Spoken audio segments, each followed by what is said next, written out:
Hello students, welcome to our YouTube channel Shiksha संग्रह।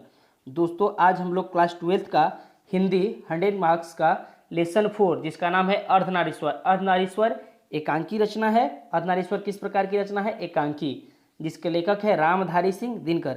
उसी का वस्तुनिष्ठ प्रश्न देखेंगे। पहला प्रश्न है हमारा कि संस्कृति के 4 अध्याय किसकी कृति है? संस्कृति के 4 अध्याय किसकी कृति है?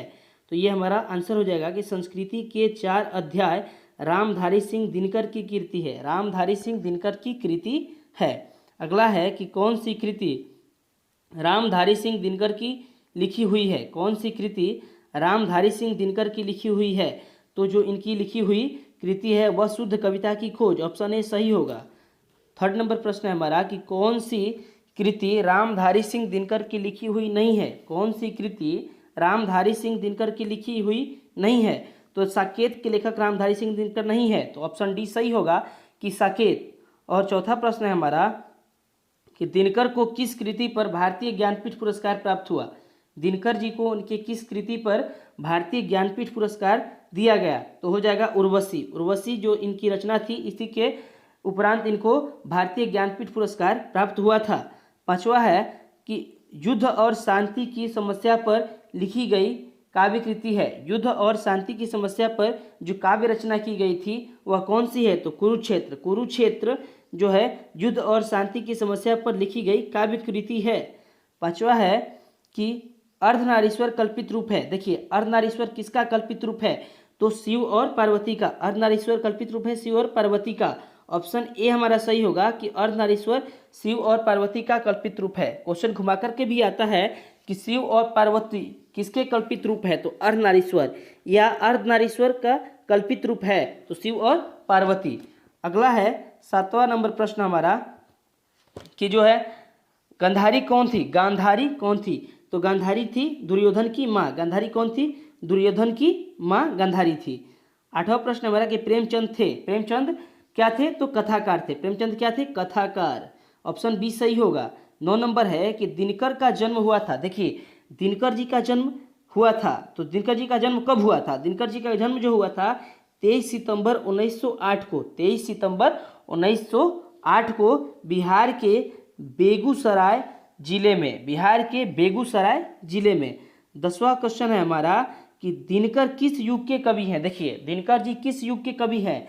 तो दिनकर जी छायावादोत्तर युग के कवि है। दिनकर जी छायावादोत्तर युग के कवि है। ऑप्शन सी सही होगा हमारा। अब 11 नंबर प्रश्न है हमारा कि रामधारी सिंह दिनकर की रचना है। रामधारी सिंह दिनकर की रचना कौन सी है?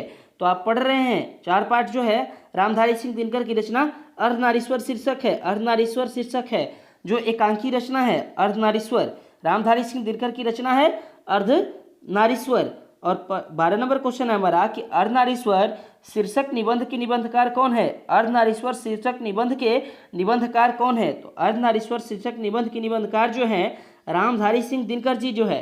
क्या है? रामधारी सिंह दिनकर। रामधारी सिंह दिनकर अर्धनारीश्वर के शीर्षक निबंधकार हैं। अगला हो गया हमारा 13 नंबर प्रश्न कि कौन सी कृति रामधारी सिंह दिनकर द्वारा लिखी गई है? कौन सी कृति रामधारी सिंह दिनकर द्वारा लिखी गई है? तो रामधारी सिंह दिनकर द्वारा लिखी गई कृति जो है हारे को हरिनाम। हारे को हरिनाम के लेखक है रामधारी सिंह दिनकर। 14 नंबर प्रश्न है हमारा कि कौन सी कृति रामधारी सिंह दिनकर की नहीं है? कौन सी कृति रामधारी सिंह दिनकर की नहीं है? तो प्रिय प्रवास। प्रिय प्रवास के लेखक जो है रामधारी सिंह दिनकर नहीं है। उर्वशी, नीलकुसुम और परशुराम की प्रतीक्षा के लेखक रामधारी सिंह दिनकर है। लेकिन ऑप्शन डी सही होगा इसमें, क्योंकि पूछ रहा है हमारा क्वेश्चन कि कौन सी कृति रामधारी सिंह दिनकर की नहीं है? तो हमारा हो जाएगा प्रिय प्रवास। 15 नंबर प्रश्न है हमारा कि दिनकर किस युग के कवि है? ऊपर हमने बताया था आपको कि दिनकर किस युग के कवि है। तो दिनकर छायावादोत्तर युग के कवि हैं। दिनकर छायावादोत्तर युग के कवि हैं। अगला है कि अर्धनारीश्वर किसका कल्पित रूप है? अर्धनारीश्वर किसका कल्पित रूप है? तो हो जाएगा अर्धनारीश्वर शंकर और पार्वती का कल्पित रूप है। अर्धनारीश्वर शंकर और पार्वती का कल्पित रूप है, या शिव और पार्वती का कल्पित रूप है। अगला प्रश्न है हमारा 17 नंबर कि दिनकर को किस कृति पर भारतीय ज्ञानपीठ पुरस्कार प्राप्त हुआ था? दिनकर को किस कृति पर भारतीय ज्ञानपीठ पुरस्कार प्राप्त हुआ था? तो हो जाएगा कि दिनकर को उनके उर्वशी कृति पर भारतीय ज्ञानपीठ पुरस्कार प्राप्त हुआ था। दिनकर को उनके उर्वशी कृति पर भारतीय ज्ञानपीठ पुरस्कार प्राप्त हुआ था। अब 18 नंबर प्रश्न है हमारा कि निम्नलिखित में से कौन सी रचना दिनकर जी की है। निम्नलिखित में से कौन सी रचना दिनकर जी की है? तो दिनकर जी की रचना है परशुराम की प्रतीक्षा। परशुराम की प्रतीक्षा। सदियों के संताप, दरियाई घोड़ा और रसातल यात्रा के लेखक रामधारी सिंह दिनकर नहीं है। परशुराम की प्रतीक्षा रामधारी सिंह दिनकर की रचना है। देखिए, रामधारी सिंह दिनकर की जो पहली काव्य पुस्तक आई थी उसका नाम था प्रणभंग। प्रणभंग। और यह जो काव्य पुस्तक थी यह छात्र सहोदर पत्रिका में 1925 में प्रकाशित की गई थी। कि देखिए, यदि प्रश्न पूछता है कि रामधारी सिंह दिनकर की पहली काव्य पुस्तक प्रणभंग किस पत्रिका में प्रकाशित हुई, तो छात्र सहोदर। और कब प्रकाशित हुई? देखिए, पूछेगा कि पहली काव्य पुस्तक रामधारी सिंह दिनकर की पहली काव्य पुस्तक प्रणभंग कब प्रकाशित हुई, तो 1925 में, और छात्र सहोदर पत्रिका में। तो दोस्तों, ऐसे ही और वीडियोज पाने के लिए हमारे वीडियो को लाइक करें, कमेंट करें, शेयर करें और हमारे चैनल को जरूर सब्सक्राइब करें ताकि आपको नोटिफिकेशन मिलता रहे।